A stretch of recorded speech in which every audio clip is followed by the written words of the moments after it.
Nous sommes en direct, il est 10h15. Bienvenue à vous si vous nous rejoignez dans LCI et vous. Vous savez que depuis quelques jours maintenant, on vous parle beaucoup du fameux blackout électrique, c'est-à-dire des coupures éventuelles de courant à cause du grand froid. On va se poser la question avec mes invités. Qu'est-ce que c'est exactement que le blackout? Est-ce qu'on peut l'éviter? Pourquoi est-ce qu'on n'est pas capable de faire face? Bonjour Arnaud Gossement. Bonjour. Merci d'être venu nous voir. Vous êtes avocat spécialisé dans le droit de l'environnement et de l'énergie. À vos côtés, Raphaël Bouroumand, bonjour. Bonjour. Vous êtes docteur en économie, spécialiste de l'énergie et vous avez écrit ce livre, 20 idées reçues sur l'énergie. Et puis Charlotte Mijon est là aussi, bonjour. Bonjour. Porte-parole de Sortir du nucléaire. Donc on va parler notamment aussi des énergies alternatives. Alors faut-il craindre un blackout? Eh bien Mathilde Brun et Samira El Gadir se sont posé la question, elle vous explique. Pour chaque degré inférieur à la normale, les Français consomment 2400 MW supplémentaires en chauffage et en électricité, l'équivalent de 2 à 3 réacteurs nucléaires. Cette semaine, les prévisions du gestionnaire RTE anticipent une pointe de consommation à 94 000 MW mardi. Elle pourrait même dépasser les 100 000 MW jeudi et vendredi. Cette hausse de la consommation pourrait donc créer une tension sur le réseau électrique. Dans une situation où vous avez vraiment des températures qui sont en dessous des moyennes saisonnières, qu'il y ait vraiment ce problème de cette inadéquation entre l'offre et la demande. Et comme on ne peut pas stocker l'électricité, si vous n'avez pas instantanément l'offre qui répond à la consommation, eh bien vous avez une coupure d'électricité. Si la France dispose d'un parc de production électrique de plus de 129 000 MW, tous les moyens de production ne seront pas disponibles. 5 réacteurs nucléaires sont à l'arrêt, notamment pour maintenance. La situation sera donc très tendue, même si la France n'est pas démunie pour répondre à la menace. Elle peut importer jusqu'à 12 000 MW des pays voisins européens. Alors Raphaël Bouroumand, on va répondre à la question. Est-ce qu'on doit craindre le blackout ou pas? C'est-à-dire les coupures, quoi.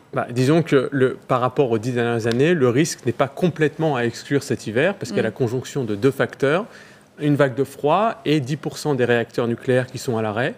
Et comme le nucléaire représente 3/4 de notre production d'électricité, il y a un risque qui ne doit pas être exclu. Ça ne veut pas dire que ça va arriver, mais disons que c'est plus sérieux que les années précédentes. 3/4 de la production d'électricité, on est très très loin des chiffres mondiaux. On est les plus gros consommateurs de nucléaire. Pour répondre à votre question, au niveau mondial, le nucléaire représente 13% de la production d'électricité. En France, 76%. C'est incroyable. Et alors c'est là, dans ces périodes-là, peut-être Charlotte Mijon, qu'on pourrait tirer la sonnette d'alarme en disant, attendez, on est tellement dépendant du nucléaire, 2 degrés en dessous des normales de saison, et c'est la catastrophe, quoi. Tout à fait. Là, on se rend compte qu'on devient donc victime de la manière dont le nucléaire en fait a impacté à la fois nos modes de production et de consommation.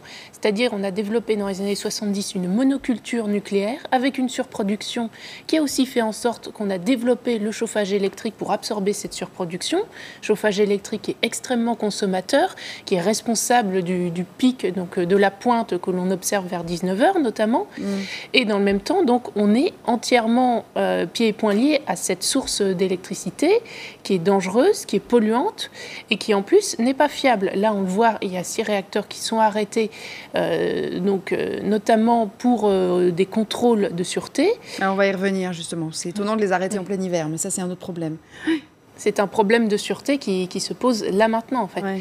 Et ce qui est certain, c'est que c'est une situation qui peut se reproduire. Ça fait des années et des années que l'autorité de sûreté nucléaire a averti en disant on n'est pas à l'abri de découvrir un défaut générique qui pourrait par exemple être lié au vieillissement des réacteurs, qui, comme notre parc nucléaire est construit en série, pourrait se retrouver sur l'ensemble des réacteurs, ou au moins un grand nombre d'entre eux, et donc on se retrouverait dans l'obligation d'arrêter quasiment du jour au lendemain 5, 10 réacteurs, voire plus. Alors là, on est vraiment sur la politique énergétique et on va y revenir de façon un peu plus détaillée tout à l'heure. D'abord, je voudrais vraiment comprendre, Arnaud Gossement, sur ce blackout dont on parle.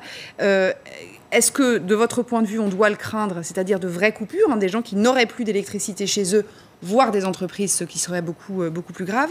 En gros, est-ce qu'on est capable de produire ce qui nous suffit pour vivre ?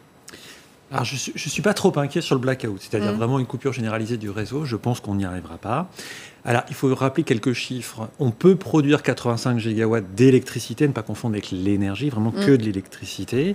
Et effectivement, il y avait des craintes de la part de RTE exprimées dès le mois de novembre d'arriver jusqu'à 100-101 gigawatts. RTE, juste une précision, c'est le réseau qui... Le gestionnaire du réseau de transport, les grosses lignes, l'équivalent de TGV d'électricité. Voilà. Et effectivement, RTE, déjà hier soir, s'est montré moins alarmiste, puisque les températures ne correspondent pas aux scénarios les plus pessimistes de Météo France. Donc on voit qu'il ne fait pas aussi froid qu'on craignait. Il ne fait pas aussi froid qu'en 2012 ou en 1956. Ce n'est pas la pire vague de froid que la France ait connue. Et surtout, elle devrait être courte et non pas être sur 2 semaines comme en 2012. Parce que le problème aussi, c'est la durée d'une vague de froid. Ce n'est pas simplement l'intensité de la baisse des températures. Par ailleurs, il y a des possibilités d'importation certes réduites, on parle de 5 à 7 gigawatts. Et puis surtout, la nouveauté, c'est que en réalité, notre consommation d'électricité, chaque année, baisse un petit peu. Ah bon ? Oui, on est plutôt moins sur une année lissée, consommateur d'électricité. Et c'est une tendance d'ailleurs. Bien sûr, il y a des problèmes de pointe. On allume de nouveaux objets comme les téléphones, les ordinateurs portables et toute cette hi-fi qui consomme beaucoup. Les choses sur veille, etc. Mais aussi les appareils eux-mêmes sont moins énergivores. Les nouveaux bâtiments consomment moins. Alors il faut faire de gros progrès. Il faut diversifier les sources de production. Il faut mieux isoler les bâtiments. Il faut faire de la pédagogie comme on le fait en ce moment. Mais je pense que RTE, d'ailleurs, a raison de faire cette pédagogie, mais de là aller jusqu'à un blackout, non. Et puis, il y a une dernière chose dont il faut parler, c'est l'effacement. Puisqu'aujourd'hui, ce qui se met en place, c'est la possibilité pour RTE de payer des entreprises pour qu'elles arrêtent un peu, en tout ou partie. Alors ça, pareil, on va y revenir. Voilà. C'est vrai que ça c'est intéressant aussi sur l'effacement. Simplement, je comprends très bien ce que vous dites. Vous dites on n'y est pas parce qu'il n'y a que 1 degré en dessous, etc. Mais rien que le fait d'y penser et de l'envisager, ça paraît quand même assez... Enfin, ce que je disais en teasing tout à l'heure, pour être volontairement un petit peu brutal, mais on est quand même dans un pays riche. Dès que les températures descendent de 2 degrés en dessous des normales, on n'est plus capable d'avoir de l'électricité. Non, donc voilà. c'est quand même... Et ce qu'il va falloir réduire, on n'est pas les seuls à avoir froid, quoi. Ce qu'il faut réduire, c'est pas notre consommation, c'est le gaspillage. Par exemple, si vous éteignez votre frigo 1 heure par jour, ça ne va rien changer à la qualité de vos aliments. Et c'est valable pour beaucoup d'appareils qui sont dans votre appartement. En réalité, le problème, c'est le gaspillage d'énergie. C'est pas la consommation. Quand on parle de pénurie, on s'imagine s'éclairer à la bougie, avoir froid chez soi. On en est encore très loin. Le problème, c'est la surconsommation. C'est pas la consommation d'électricité. Alors, on demande aux Français d'être raisonnables. D'ailleurs, RTE l'a dit dès hier. Raphaël Borouman, la consommation électrique des Français, ça représente quoi ? C'est l'équivalent de quoi ? D'un réacteur ? La consommation électrique des Français, c'est quoi la proportion ? Ça dépend de quelle ville on parle, de qui on parle. Mais disons que ce que disait monsieur est tout à fait vrai. On cherche à mobiliser, à faire en sorte que les consommateurs deviennent ce qu'on appelle des consommateurs. C'est-à-dire que quand il peut y avoir des tensions entre l'offre et la demande, comme c'est le cas actuellement, même si effectivement il n'y a pas de risque de pénurie électrique au niveau national, c'est bien d'avoir des consommateurs qui font attention à leur consommation. Et RTE avait lancé et généralisé une application justement pour les amener, avec des petits gestes citoyens, à avoir une approche un peu plus modérée ou à décaler un peu leur consommation. Et c'est en impliquant les citoyens et en faisant en sorte que la demande soit un élément de sécurité du système qu'on va progresser et réduire les gaspillages. Par exemple, on part au bureau, on descend le chauffage électrique d'1 ou 2 degrés pour la journée. Voilà, c'est des petits gestes qui, cumulés, peuvent faire gagner 3 à 5% de notre consommation nationale. Mais ce ne sont pas les particuliers les plus gros consommateurs d'énergie, donc c'est une goutte d'eau, non ? Alors, c'est une goutte d'eau, effectivement. Il y a de toute façon des contrats spéciaux qui sont prévus en cas de forte tension avec 21 sites industriels en France qui sont volontaires pour être délestés, c'est-à-dire pour s'effacer en cas de forte tension. Ils sont rémunérés pour ça. Alors, ils seront coupés seulement quelques minutes, mais ça fera gagner l'équivalent d'une grosse ville de région, par exemple, française, d'économie d'énergie. Alors ça fait partie des mesures, il y a ça. On demande donc aux Français d'économiser. Qu'est-ce qu'on peut envisager d'autre ? Les fameuses baisses de tension, c'est quoi ce qui serait le moins énergivore avant de penser à la coupure de courant, je veux dire ? Il y a plein de techniques qui sont à disposition de RTE. Vous l'avez dit, on peut baisser l'intention sur le réseau, effectivement, ce qui pour certaines machines leur obligera à fonctionner différemment ou à ne pas fonctionner tout le temps. On peut faire des interruptions tournantes, ne pas demander à une seule personne ou à un seul site industriel de baisser sa consommation d'électricité, mais de le faire de manière tournante sur plusieurs. On peut rémunérer l'effacement. Il y a des entreprises qui ont effectivement signé un accord, vous avez raison de le rappeler, pour s'engager, et elles seront rémunérées pour cela, à ne pas consommer en tout ou partie pendant une journée ou plusieurs journées. Il y a tout un ensemble de techniques qui existent, qui ont été mises en place heureusement. Et puis, je précise que les choses vont s'améliorer à l'avenir. Parce que vous avez ce qu'on appelle l'effacement, qui est en train de devenir vraiment un sujet important en matière d'énergie. L'effacement, c'est le contraire de ce qu'on a fait les années passées. Les années passées, avec le chauffage électrique qui a représenté jusqu'à 40% quand même de notre consommation d'électricité. C'était une sorte de délire des années 70. Consommer. Aujourd'hui, on va vous rémunérer non pas parce que vous consommez beaucoup, mais parce qu'au contraire, vous allez vous engager à ne pas consommer. Et grâce aux compteurs qu'on va mettre chez vous, les compteurs Linky, on va pouvoir estimer comment vous consommez, quel est votre manière de vivre l'électricité pour la baisser. Voilà, et faire un petit peu de pédagogie avec les consommateurs. Alors on va se retrouver juste après la pause avec vous, Charlotte Migeon. On va donner quand même On a parlé tout à l'heure de baisser le chauffage électrique quand on part travailler, mais on a peut-être d'autres conseils à donner aux consommateurs. Donc on va se parler de ça, puis on va parler évidemment des énergies alternatives. On se retrouve dans une seconde.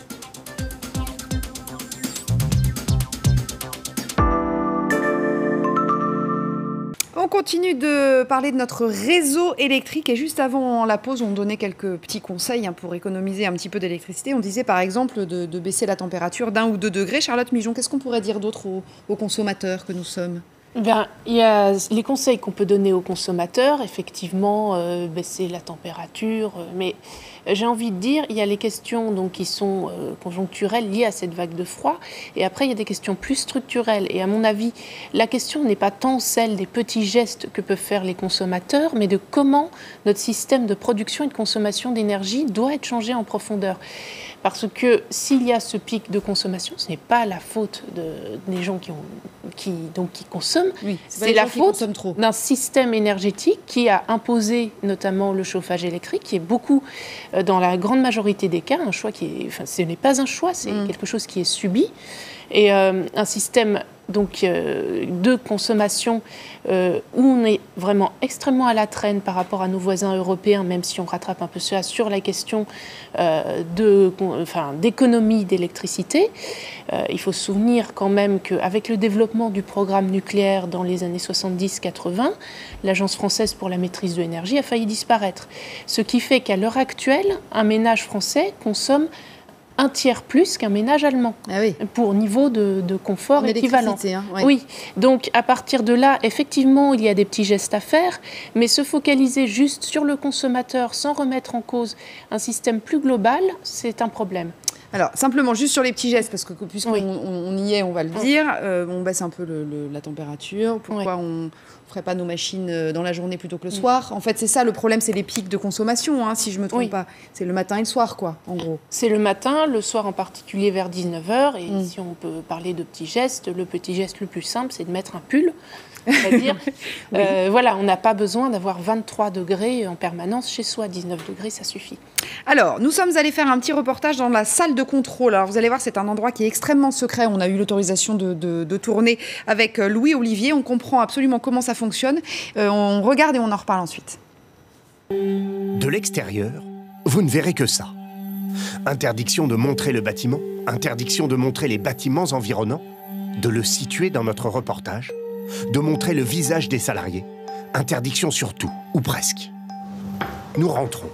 Et c'est Jean-Paul Roubin, le directeur d'exploitation, qui nous accueille. Même lui doit se conformer aux règles drastiques de sécurité. On peut dire que le système de protection de ce site ou de règles de gestion des accès sur ce site-là est équivalent à celui d'une centrale nucléaire.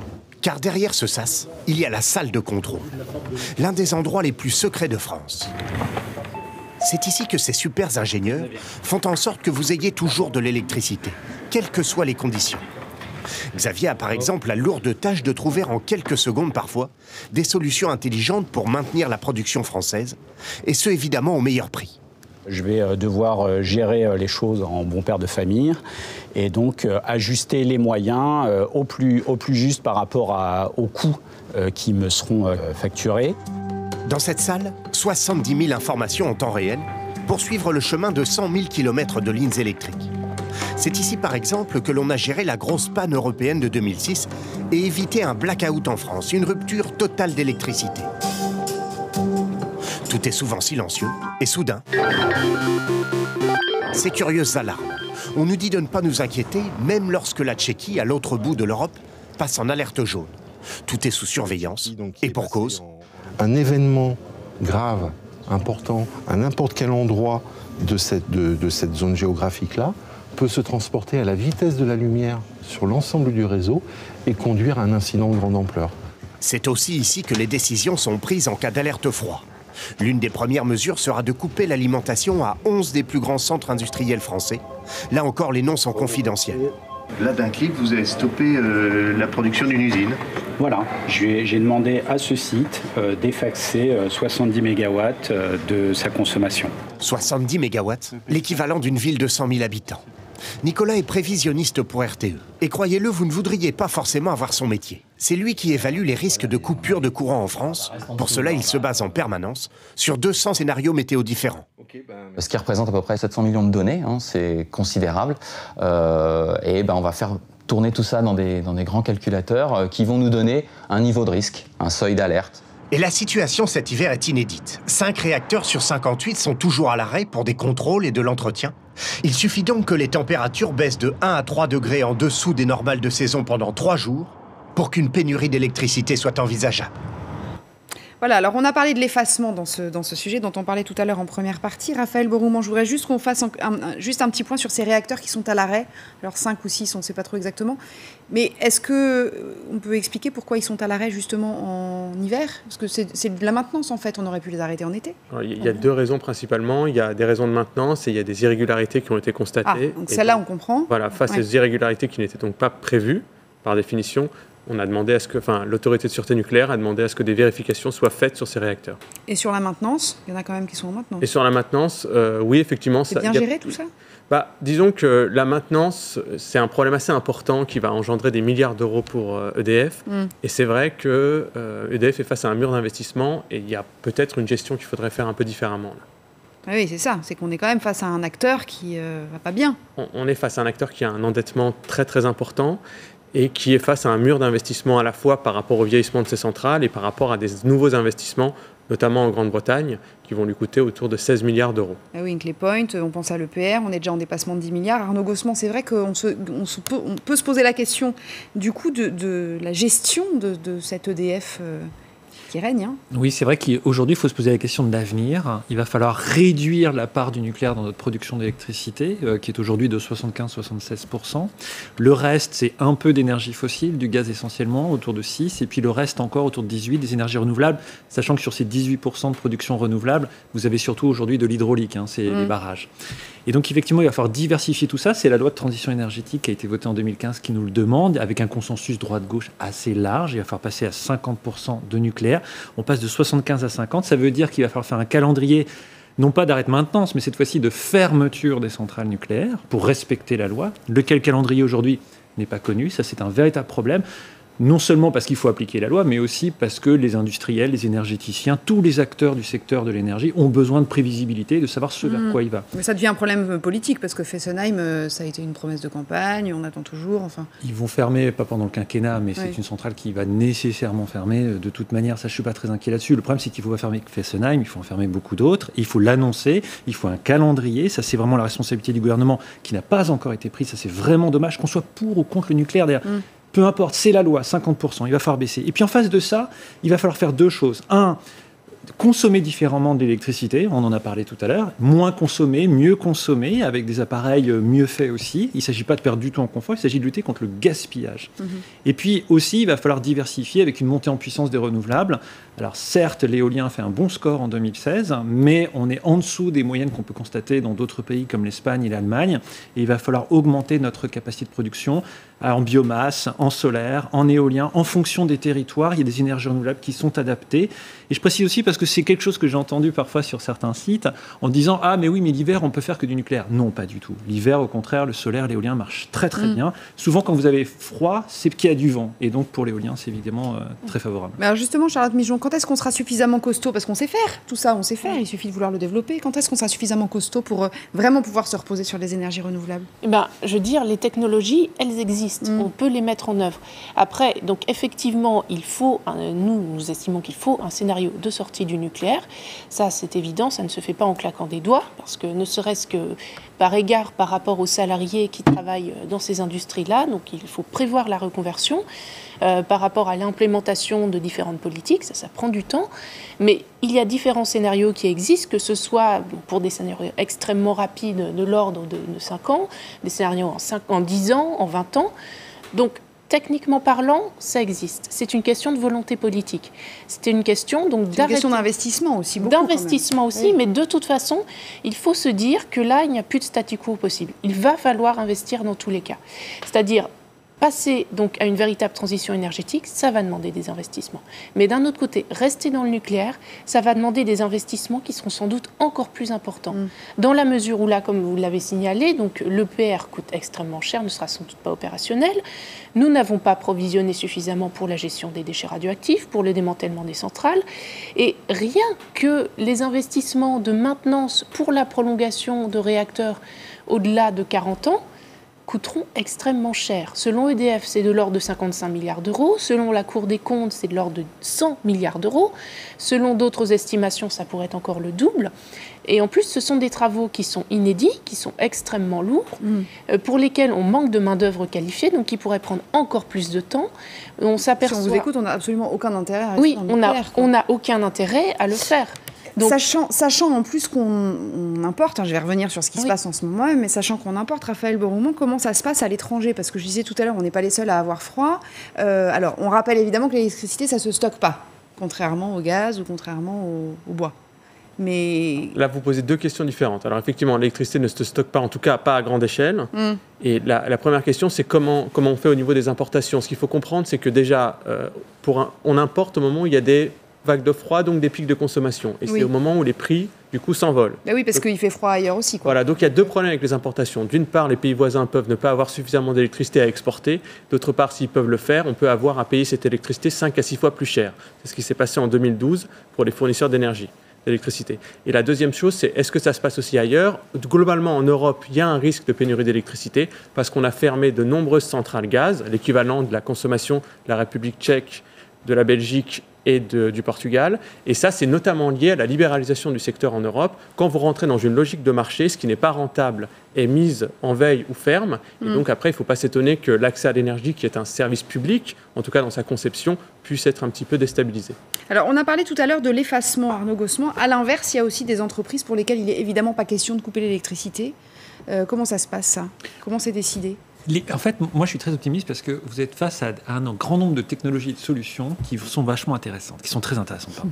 La première, c'est aujourd'hui, on est en réseau et le réseau est important. Il assure la solidarité entre les territoires. C'est un acquis au lendemain de la Seconde Guerre mondiale d'avoir ce réseau. Mais aujourd'hui, vous allez avoir de petits réseaux. Peut-être qu'un jour, vous allez autoconsommer, c'est-à-dire produire votre électricité, la consommer vous-même. Peut-être qu'une entreprise qui a besoin de beaucoup d'électricité aura intérêt, et il y a déjà des opérateurs qui le proposent, d'avoir sa centrale solaire, son champ éolien, sa biomasse, je ne sais quoi d'autre. Les fameuses électricités vertes que nous vendent les opérateurs, d'ailleurs. L'électricité verte, mais surtout que vous aurez produit et consommé vous-même. C'est-à-dire qu'on va rapprocher le lieu de production du lieu de consommation. On va faire l'inverse de ce qu'on a fait avec le nucléaire. Le nucléaire est une énergie très centralisée, il y a peu de réacteurs qui desservent tout le monde. Et là, on va multiplier les points de production, on va les rapprocher des lieux de consommation et on va encourager les gens à avoir leur réseau à l'échelle d'un quartier, d'un bourg, d'un lotissement. Avec locavore, quoi. Comme pour les marchés, comme pour les AMAP. Exactement. En faisant attention à la solidarité, il ne faudrait pas que les quartiers riches soient très bien équipés et que les quartiers pauvres, eux, ne le soient pas. Le réseau sera toujours là pour assurer la solidarité.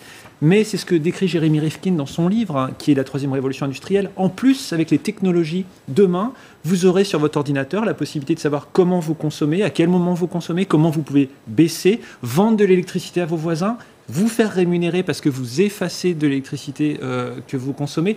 Bref, là aujourd'hui, vous branchez une prise électrique dans une prise dans une prise électrique. Demain, vous allez avoir des applications, vous en avez déjà, Ecodomix par exemple, qui vont vous permettre d'avoir une vision de votre électricité complètement différente et vous allez même pouvoir faire des économies d'énergie très importantes. À condition d'être dans le renouvelable. Ça, c'est de l'électricité renouvelable, c'est de l'énergie renouvelable dont vous parlez. Oui, il faut de l'énergie renouvelable, mais je suis très très optimiste là-dessus. D'abord parce que le potentiel français est extraordinaire. Regardez, nos côtes, il y a 0 éolienne en mer. On a un potentiel d'éolien offshore qui est magnifique. On a du vent, on a du soleil, on a des montagnes, des littoraux. Bref, on a tout ce qu'il faut pour développer les renouvelables. On a aussi de la biomasse, on a un parc forestier extraordinaire. Bref, on est vraiment avec un potentiel, un gisement extraordinaire. Mais ne parlons pas que de production. Parlons d'usage. Il faut aujourd'hui débattre de la voiture électrique, par exemple, qui nous est vendue comme la solution miracle. Elle va consommer cette voiture électrique. Dans certains pays où l'électricité est produite par des centrales à charbon, ça va poser des problèmes. Donc l'idée, c'est pas simplement de passer la voiture électrique ou de parler production. L'idée, c'est de parler de notre culture de consommation. On s'adresse là aux consommateurs citoyens, qui va complètement consommer différemment demain, qui va peut-être même produire lui-même. Mais on a l'impression que les consciences, elles changent dans ce sens-là, parce que tout à l'heure, hors antenne, on parlait des enfants, par exemple, à l'école. Non, mais c'est vrai, à l'école, on les sensibilise beaucoup. Vraiment, on a, oui, doucement, mais sûrement. Enfin, je veux dire, il y a 10 ans, on n'en parlait pas comme ça. Je veux dire, on était taxé d'écolo un peu. Ça change.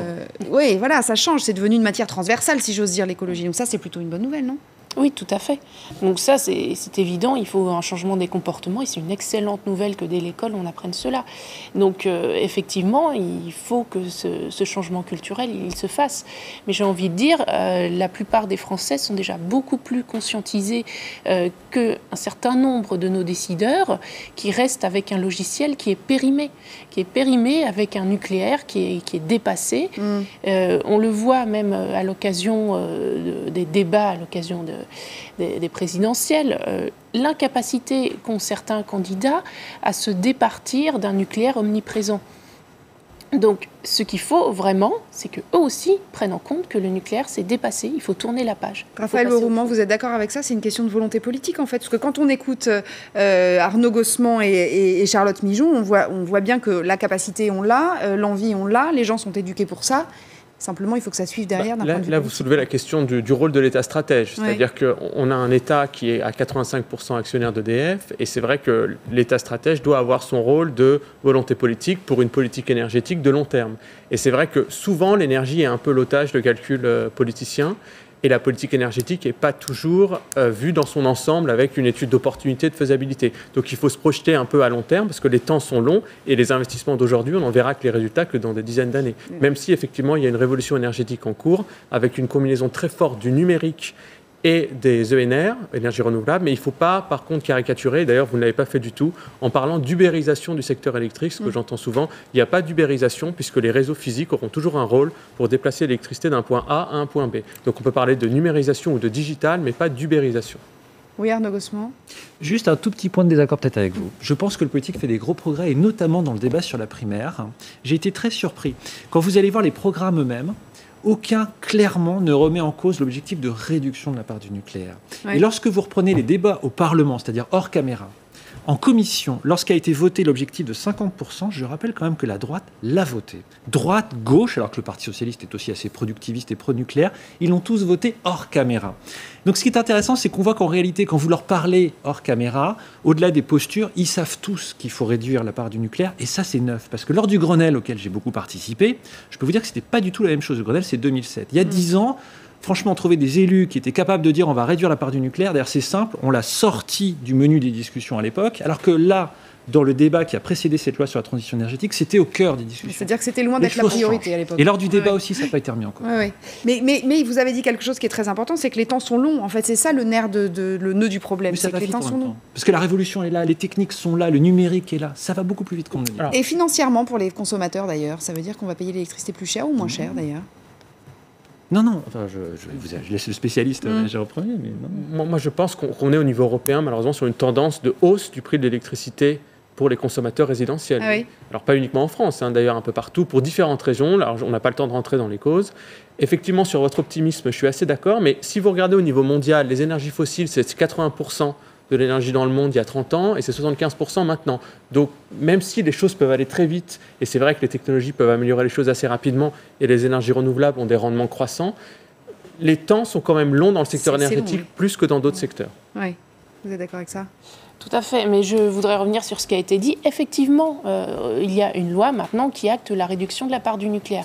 Mais ce n'est pas tout de dire maintenant il faut faire. C'est énorme. Et oui, c'est déjà énorme, mais maintenant la concrétisation... Vous êtes optimiste en fait, oui, vous êtes un optimiste. C'est comme ça qu'on avance.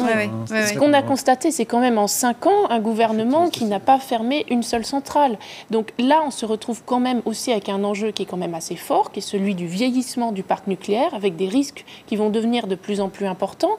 Donc oui, les choses prennent du temps, mais au bout d'un moment, on ne peut plus attendre. Ça passera par les consciences. Ça passera sans doute par les consciences. Juste un mot sur le coût. Effectivement, le coût du kilowattheure peut augmenter. Ça, je suis d'accord. Et d'ailleurs, notre énergie aujourd'hui, peut-être qu'elle n'est pas assez chère pour développer les renouvelables. Mais De l'autre côté, c'est comme pour la voiture. L'essence est beaucoup plus chère aujourd'hui que dans les années 60, sauf que nos voitures consomment 3 fois moins. Ah oui, c'est ça. Et ça va être la même chose. Je pense qu'avec la révolution numérique, le pilotage fin de notre consommation, on aura moins besoin d'électricité. C'est pour ça qu'au final, l'impact sur le porte-monnaie ne devrait pas être si lourd que cela. Bon, en attendant, baissez le chauffage d'1 degré, mettez un pull, comme disait Charlotte tout à l'heure, et puis éventuellement faites vos machines en milieu de journée, ce sera plus simple. Merci beaucoup en tout cas à tous d'être venus nous voir. Dans une seconde, le journal de 11h, et puis juste après, notre nouveau rendez-vous du mardi, le débat avec Soazic Kemener et Jean-Sébastien Ferjou.